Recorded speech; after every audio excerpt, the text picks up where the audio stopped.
If you have your Bible, if you could turn to John chapter 6.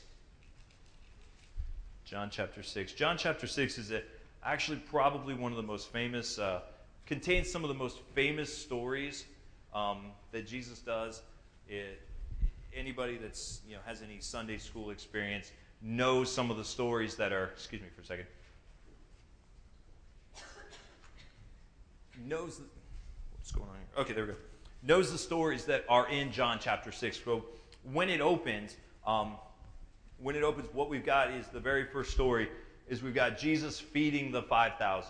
Jesus got a crowd there, and he needs to feed them, and he doesn't have any food, and his disciples are like, well, we don't have enough money to buy enough food for all of these people. So Jesus takes the 5 loaves and the 2 fishes, and he's able to multiply them. He does a miracle. He creates enough food for everybody to eat, for everybody to be full, and there's still leftovers. That's not what we're going to look at tonight. I needed to tell you all that to set up for what we're going to do. Tonight and next week, what we're going to look at is we're going to look at 2 different responses to Jesus.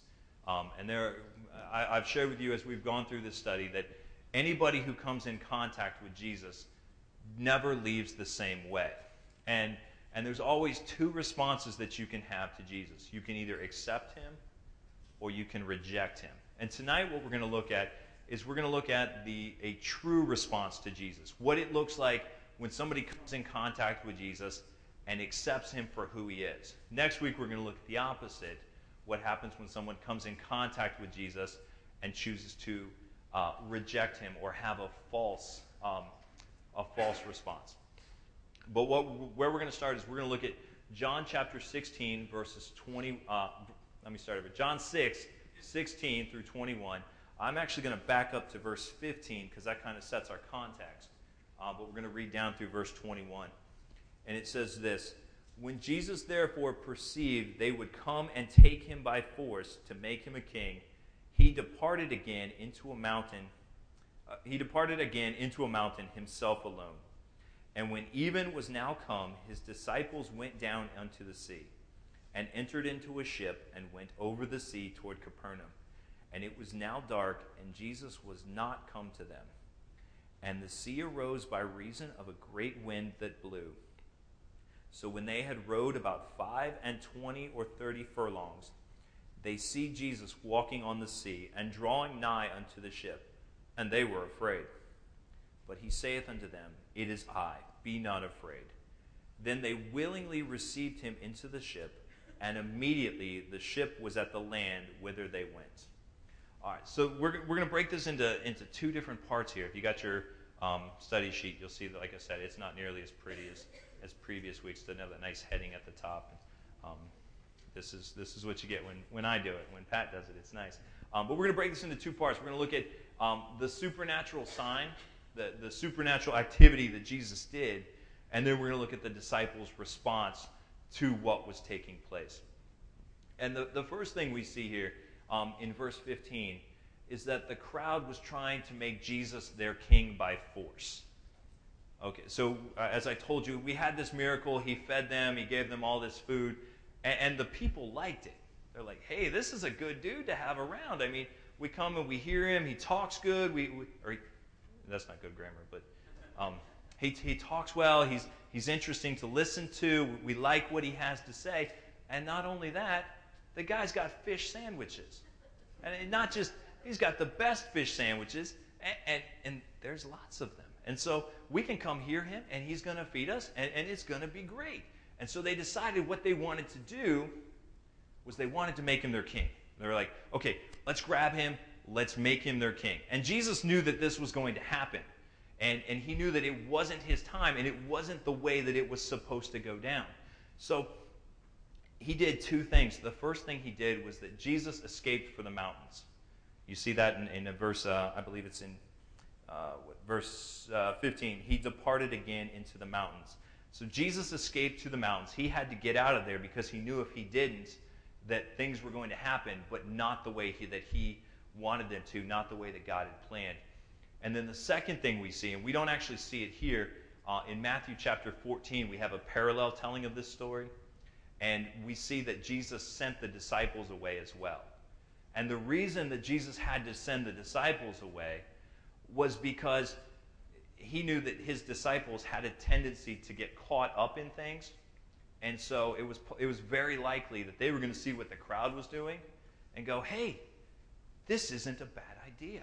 And so they were going to get caught up in what was going on, and they were going to want to make Jesus their king as well. So Jesus said to them, look, guys, I need you to go. I need you to get out of here. I'm going to go over here. I'm going to spend some time in prayer. Go down by the sea and wait for me. I'll be there later. So he separated them from the situation just so they didn't get caught up in what was going on. And so Jesus went up into the mountains and he was praying. And the disciples went down by the sea. They were going down to their boat. And the disciples waited there until it was dark. And they waited and they waited and they waited. And eventually it got really dark and Jesus hadn't shown up yet. Jesus hadn't shown up yet. And so what they said, look, they're like, guys, we can't wait any longer. He said he'd be here. I don't know what's going on. Maybe we'll catch up with him tomorrow. Something's probably kept him. Let's get to where we need to go. And so they left without him. They got in the boat and they started sailing across. And I believe the Bible tells us that they were going to Capernaum. And so you got to imagine that they had just had this exciting day. They had seen this wonderful miracle take place. They were on this this great high. They were like, yeah, this is awesome. Look what Jesus did, man. Fish sandwiches, we love them. Hopefully they weren't like Long John Silver, because those things taste good going down, but they sit heavy. But I would imagine Jesus didn't make Long John Silvers, right? He probably had the good stuff. But you got to imagine, so they're waiting for him. They want to continue this. They want to continue the excitement, and he doesn't show up. And so they have to leave without him. And I imagine, and again, this is kind of speculation, but you got to imagine they were probably kind of disappointed. They're like, after this great day, all this stuff is happening, and then they were disappointed. They're like, all right, well, we got to get going. And so they set sail, and they were sailing, and forgive me, I don't know if it says what ocean they were in, or what sea they were on. I didn't write it down. But the unique geography about this particular body of water is that it's actually below sea level, and as a result, huge storms, really bad storms, could blow up just almost immediately. It wasn't like, here we hear about storms and we know they're coming and we can track them and all those kind of things. There, well, one, they didn't have Doppler radar, that kind of thing. That was years ago, before all that stuff happened. But these storms would just kind of blow up out of nowhere. And fortunately, the disciples, a good number of them, probably, I think that they said, the book I read said that the number was as high as 6 or 7 of them. They were sailors, so they were used to this kind of thing. But this particular storm, it made things absolutely dreadful for them. It made travel, the blank is, the sea became violent and made travel impossible. And the way that we know that is that when they left, it was evening. And so, particularly from what I was reading, evening was sometime between 6 and 9 o'clock at night, about the time that it gets dark, depending on what time of year it is.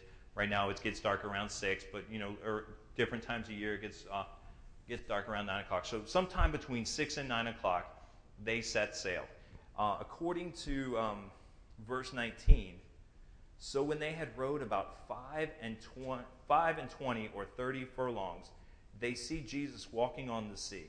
5 and 20 furlongs, that's about 3 miles. So they had been traveling, they'd been sailing from 6 o'clock. And in another verse, did I write it down? One of the verse tells us that they go until the fourth watch of the night, which is in Matthew chapter 14.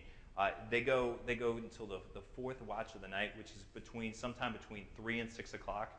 So they've been sailing from 6 in the evening. We'll give them the benefit of the doubt. 6 in the evening until 3 in the morning. They've only gone about 3 to 4 miles. So you got to imagine, this is an awful storm. How many of you have seen that movie? It's kind of old. It's called The Perfect Storm with George Clooney, the fisherman. Okay, I imagine when I read this story, at the very end, right before the sailors If you haven't seen the movie, you can go ahead and plug your ears because I'm about to tell you what happens.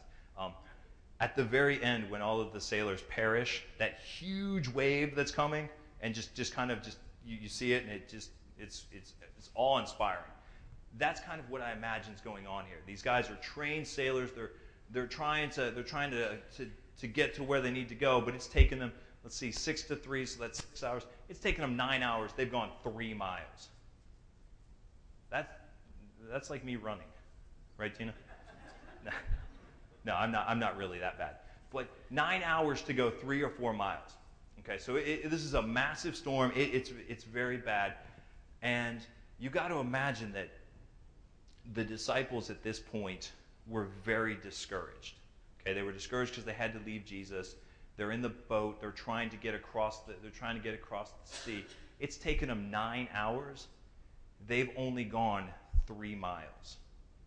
Okay, so you imagine they're exhausted, they're tired, they're discouraged, and this is from my own experience, and I'm sure I can speak for you all. When that happens to you, you're not very excited about the things of God.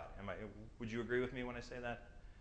When you get tired, when you get discouraged, when you're at your lowest point, we're not that excited. Like, hey, let's go to church. I don't want to go to church. I hope I'm speaking for you guys, right? I don't want to make it sound like this guy's teaching us. He doesn't want to go to church. But that's the point where we see the disciples right now. And when things seemed the most bleak, that's when Jesus shows up. When things seemed the most bleak, when they were at their darkest, that's when Jesus showed up for the disciples. And so that takes us to on our outline, to the disciples' response. And verse 19 of John 6, it says, "So when they had rowed about 5 and 20 or 30 furlongs, they see Jesus walking on the sea and drawing nigh unto the ship, and they were afraid." The disciples' response, the first thing that happened was they were terrified. And I used to think that they were terrified because they saw Jesus walking on the water. In reality, they were terrified because they thought they saw a ghost. They thought people tended to be a little bit more superstitious than they are now. And so you got to imagine they're in the middle of this huge storm. There's waves, there's wind, there's all kinds of stuff going on. And all of a sudden, they see some guy just walking as fast as he can across the water. What's the first thing that you're going to think of? You're going to think it's a ghost. It's something that should not be there, right? And so it's going to blow your mind.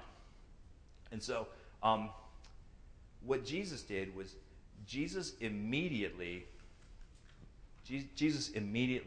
calmed their spirits. And he told them, when they were afraid, he said, "It is I, be not afraid." So he knew what was going on. He knew that they were scared. He knew that they were at their low point. And so he said to them, "Hey, it's okay. I'm here." And the disciples, when they recognized him, the very first thing they wanted him to be in the boat with them. And in another story, I believe it's, which one did I write down? In Matthew, let's flip over to Matthew real quick. Go to Matthew chapter 14. We're going to see that one of the disciples was so excited at seeing Jesus that he did something that was probably not the smartest of ideas. But Matthew 14, we're going to start in verse 28. Actually, let's go to 27. And it says, "But straightway Jesus spake unto them, saying, Be of good cheer, it is I, be not afraid. And Peter answered him and said, Lord, if it be thou, bid me come unto thee on the water. And he said, Come. And when Peter was come down out of the ship, he walked on the water to go to Jesus. But when he saw the wind boisterous, he was afraid and began to sink. He cried, saying, Lord, save me. And immediately Jesus stretched forth his hand and caught him and said unto him, O thou of little faith, wherefore didst thou doubt? So the disciples were so excited to see Jesus, and Peter was kind of a hot-headed guy. He had a tendency to act before he thought. Do we know anybody like that? And I hope you guys aren't thinking of me. I got my wife here, so I got to be careful. But he was so excited to see Jesus that he immediately jumped out of the boat and was walking on the water. And that was That was another miracle that Jesus did because he let Peter do that. But Peter had a tendency to kind of, he would act before he would think through the repercussions of what was going on. And so we see it in Matthew there that we almost didn't have Peter after that little incident. Fortunately, Jesus was there to pull him back out. But when we think of Jesus walking on the water, we think that was a miracle, and of course it was a miracle. This is actually the fifth miracle. I believe in the book of John. John lists out 8 different miracles that Jesus did. We've looked at a couple different ones. This happens to be the 5th one. But if you take this miracle and you kind of pull it apart, pull it into its little pieces, there were actually 4 miracles that took place all at the same time. The first one was, obviously, Jesus walking on the water. Okay, nobody's been able to do it since. We got Chris Angel. He tries to convince people that he can walk on water. Chris Angel tries to convince people he can do a lot of things. And if you've never seen Chris Angel, he's a very talented man. He does some really, really great stuff. Do y'all know who I'm talking about? Chris Angel is an illusionist. He works out in Nevada, and he does. Tina knows who he is, right? I make her watch all the little like, look what Chris Angel's doing now. At one time he was. This has nothing to do with our story, but I'm going to tell it to you anyway. One time he was going to do a motorcycle jump, and he jumped. In the middle of the jump, there was an explosion, and his bike crashed, and he had completely disappeared. And so everyone's like, oh my goodness, where'd he go? And all of a sudden you hear this, yeah! And everybody turns around. He's standing behind the crowd cheering for himself. So he does things like this, but one of the things that he tried to do was he tried to convince people that he could walk across the swimming pool. He did it. I don't know how he did it, but that was an illusion. What Jesus was doing was the real deal. That was the first miracle. The second miracle that we got here is, if you think about it, Peter also walked on the water. We always think of Jesus walking on the water as a miracle, but Peter also walked on the water. The third miracle, we don't see it here in John, but over in Matthew 14, let me flip back there again real quick. Matthew 14, verse 32, it says this, and when they were come into the ship, they're talking about Jesus and Peter, as soon as they got back into the ship, the wind ceased. So immediately, the storm blew up. It was blowing, it was raging, there was wind, there was water, there was all kinds of stuff going on. But as soon as Jesus got into the ship, calm seas. So that's miracle number 3. And finally, the fourth miracle that we see is in verse number John 6, let's see, where am I at? John 6:21, it says, and they willingly received him into the ship, and immediately the ship was at the land whither they went. So as soon as he got into the boat, remember they had been traveling for 9 hours. They had only gone 3 miles. But as soon as Jesus got into the boat, they were where they needed to be. It was as if they hit their flux capacitor, and it took them immediately to. Tina's shaking her head. It was as if they were immediately where they needed to be. And one of the things that we've learned throughout this lesson is that whenever Jesus does a miracle, he's not doing it simply to be showy. I talked about Chris Angel. Chris Angel does those things just to be showy. He wants to get his name out there. He wants people to follow him. He wants them to think that he's great. Jesus never did his miracles to do those things. Whenever Jesus did a miracle, he was trying to meet a need for the individual that he was serving. What do you think was the need for the disciples at this point? Any ideas? Why would Jesus have come and done all of these miraculous things for them? I'm sorry? For their faith. That's exactly right. Remember, I said that when the boat was leaving and he wasn't on there, the disciples were probably very discouraged. They were probably at a point where they thought that Jesus had left them, that Jesus was no longer interested in them, that maybe, and this is all pure speculation, but maybe he sent them away because he was going to go back to those crowds and get them to set him up, and he didn't want to share the spotlight with his disciples. It's very possible that was an idea that was going through their heads. And then you also got to think that, like I said, they're traveling on this boat. They've been on the boat for 9 hours. They're tired. They're worn out. They don't know what's happening. Jesus shows up because he wants to restore to them, that he wants to restore their trust in him. He's saying, look, I know you're out here. I know you were worried because I wasn't with you. I want you to know that I knew what was going on the entire time. And so the question that I wrote down here at the bottom is, what was the response of the disciples? And the response is, they immediately began to worship him. If we look in Matthew 14, I'm teaching through the book of John. I don't know why I keep going to Matthew. But Matthew 14:33 says this, "Then they that were in the ship came and worshipped him, saying, Of a truth, thou art the Son of God." So the correct response that they had was that they immediately began to worship Jesus. And so my question to you is this. What is our response when we go through situations like this? You know, in our lives, and it seems like I teach on this quite a bit, but in our lives there are always times, when we're a Christian, there's always going to be times where we go through dark periods. Okay, that's kind of, I think I preached on this one night, that's kind of one of our privileges as a Christian. Doesn't seem like much of a privilege, does it? When you get saved, you have the privilege to suffer for Jesus. And I've shared before that there are three types of people, there are three types of Christians. One, we got the Christians that are going through a time of suffering. We've got the Christians that have just finished going through a time of suffering. And we've got the Christians that are about to go through a time of suffering. And tonight when I was listening to the prayer request, we can see that there are a lot of people that are in those situations. We got people that are suffering right now. We've got people that are going, that have just finished going through a time of suffering. And we've got folks that, as much as we hate to say it, that are getting ready to go into those. And so my question is, what is our response when we go through situations like that? Are we going to be like certain individuals that when times get rough and times get difficult, that we turn our back on Jesus? And Jesus didn't show up when we wanted him to. We were expecting Jesus to be here at this situation. We were expecting Jesus to be here to do this, and it didn't happen.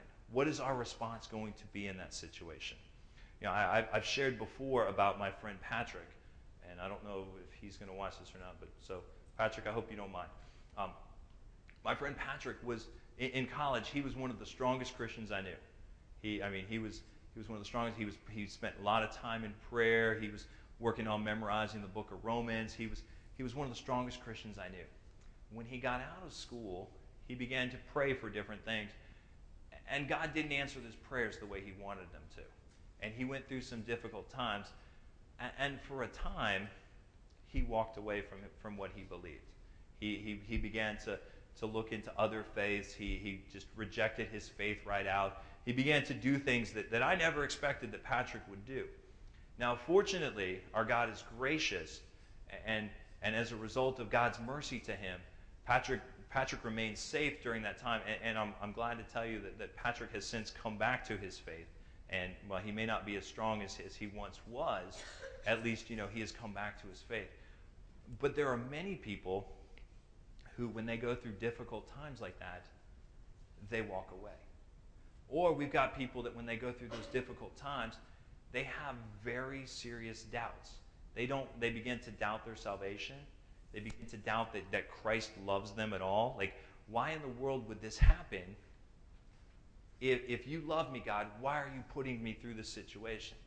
And then we've got people like the disciples who they went through the situation, and their response was they began to worship him. And so what I want to leave you with tonight, we're gonna finish up here in just a minute or two. But what I'd like to leave you with is, the question: how do you respond when you go through a time of suffering? How do we respond when we go through those storms? Are we going to be the folks that when the storm gets too rough, we're just going to bail out, and we're just going to, the story doesn't tell us that anybody jumped overboard, but it's very likely that somebody was probably thinking, you know what, I can't deal with this anymore. I just can't take it. And they wanted to jump out of the boat. Now hopefully their friends were there, like, dude, don't do it because you're not going to make it. We've been traveling for 9 hours. We haven't gotten very far. What makes you think you're going to do it without a boat? But are you going to be one of those people that's going to bail out on it? Are you going to be one of those people that gets so discouraged there's no coming back from it? Or are you going to be one of those people that has a proper view of who God is and has a proper view of what suffering is, and you know that even when you're in the midst of that storm, Jesus has his eye on you. Jesus is right there with you. And at some point during that storm, Jesus is going to show up for you. Any thoughts before we close in prayer? I know I'm a couple minutes early tonight. Anybody have any thoughts or any comments they want to say? I apologize for my Chris Angel story. I tend to get excited from time to time. He does some great tricks, but any. All right, let me share one more thing. I wrote this down and I didn't share it with you. There are some people that believe that Jesus didn't actually walk on the water. Have any of you ever heard that Jesus didn't walk on the water? Nobody's ever heard that? Okay, I must run in different circles in here. But one of the beliefs is, one of the things is that people, they try to go back and they try to find what we call the historical Jesus, and that's the Jesus of history, the human Jesus. And so what they try to do is they try to write off all of the supernatural, all of the miraculous about Jesus. And so one of the things that they say is, well, no, Jesus didn't really walk on the water. Basically what he was doing was he was kind of waiting. He was out by the shore, and he was waiting along the shore. And so the disciples saw him, and they thought that he was walking on the water. Can anybody see the fallacy in that? Anybody? Can anybody give me a reason why that doesn't even begin to make sense? Yes, ma'am. They were out there for 3 hours or however long they were, so they were out far. They never seen him if he was on the shore. Exactly. You got to imagine they were pretty far out. They had traveled 3 or 4 miles, so it was a good distance. They're in the middle of a huge storm, and it's the middle of the night, and they don't have money streetlights like we do in my neighborhood. Yeah, I've got 3 boys, and so when I want to go running, I have to wait until it's like 9:30, 10 o'clock at night. So I go out, and it's very dark when I go running. But fortunately, I've got the street lights that help me out.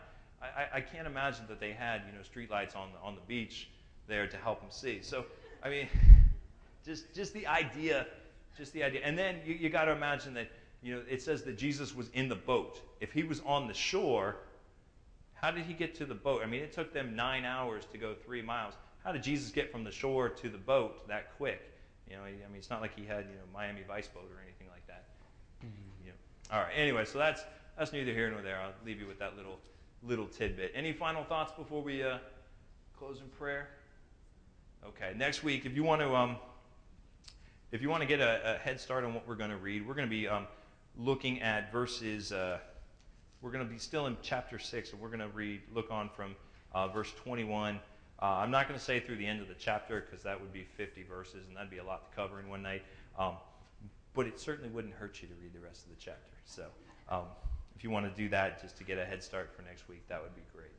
All right, let's go ahead and close in prayer. Thank you for your attention tonight. Father, I thank you for this day, Lord. I thank you for the story and the truths that we can glean from it, Lord, that even though there are times when we go through difficult periods, and it happens to all of us, Lord, that you know that it's going on, and that you're not simply neglecting us or forgetting us or leaving us to fend for ourselves, Lord, but that you're right there with us, and that you're trying to teach us something through these particular storms that we go through. Lord, I ask again that you would be with the requests, Lord. I know that each one of those requests, it represents some kind of hurting and some kind of sorrow that people are experiencing. And Lord, I ask that you would provide comfort through your Spirit, Lord, and also provide comfort by bringing people into their lives that will be able to be there with them and walk through that time with them, Lord. Give us a good night's rest. Help us to apply what we've learned this evening. Give us a safe trip home and bring us back together soon. Bring us back together again real soon, Lord. We ask all this in your name.